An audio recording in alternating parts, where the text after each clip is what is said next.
So the thing about fractals, while we're on the subject, is that you can zoom in on them.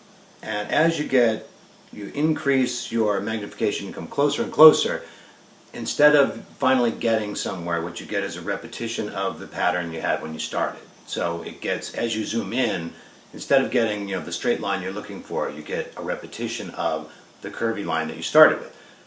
You can have this with triangles too. You can always break a triangle into more triangles. And then you say like, well, okay, when are we done breaking up the triangles into the smallest triangle of all? You can still go farther if you keep zooming in. In a similar way, holograms are, if you have a hologram, it's an image that's reflected from many angles. So the light reflects not just directly as in a photograph, but from all angles, which is why it's a hologram. So a hologram, if you take a regular picture and you cut it in half, you have two halves of the original picture. If you cut a hologram in half, what you have are two smaller images of the whole thing. And you keep doing that. You take a piece of a hologram, and when you zoom in on it and you look at it, it's the whole thing still. It's never a part of the thing.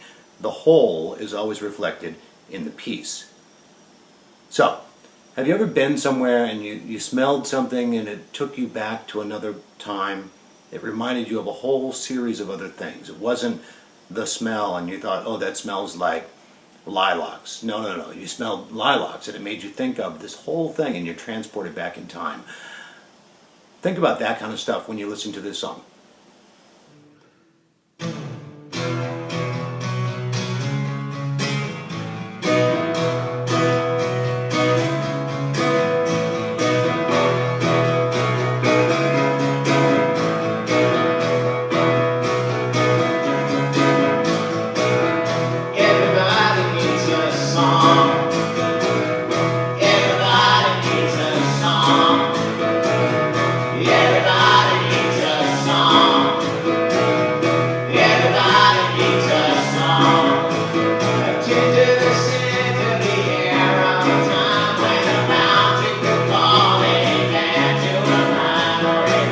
From the